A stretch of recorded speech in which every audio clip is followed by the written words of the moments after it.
Hong Kong, जिसे global financial hub, luxury shopping और stunning skylines के लिए जाना जाता है, जिसे 2025 में दुनिया ने 15वीं सबसे सेफेस्ट सिटी माना, आज दहल चुका है। अब तक 150 लोगों की इसमें मौत हो चुकी है, इतने ही लापता हैं और न जाने कितने लोग बेघर हो गए हैं।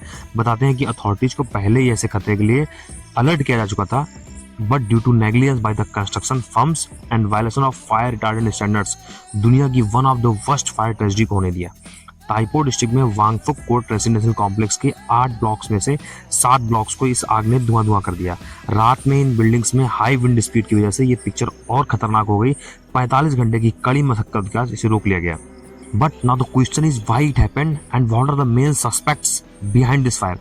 So as per the initial investigation, traditional bamboo scaffolding is at the center of the debate, जो कि हांगकांग का आइकॉनिक कंस्ट्रक्शन मटेरियल भी है। साथ ही green mesh plastic canvas sheets जिन्होंने पूरी बिल्डिंग्स को कवर कर रखा था, और स्टाइरोफोम बोर्ड्स जो कि विंडोज पर लगे थे, इनको रिस्पॉन्सिबल माना गया है। But yet the Hongkongers defended its traditional construction material जो कि बैम्बू स्कैफोल्डिंग है।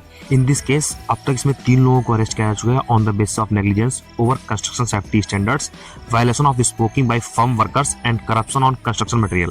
हांगकांग एग्जीक्यूटिव का कहना है कि now they will think to replace bamboo scaffolding with metal frameworks, but some Hongkongers defended this traditional and iconic construction material. ये कहते हैं कि अगर मेटल फ्रेमवर्क्स को यूज करना शुरू कर दिया गया तो ये केवल चाइना के मेनलैंड स्टील इंडस्ट्री के इंटरेस्ट को फुलफिल करेगा। आफ्टर दिस इंसिडेंट हांगकांग ने 3 दिन के शोक दिवस को मनाया और साथ ही prepared the authorities to inspect the other high rise blocks for risk in China. आपको क्या लगता है, इंडिया को इस प्रकार के इंस्पेक्शन शुरू कर देने चाहिए या नहीं?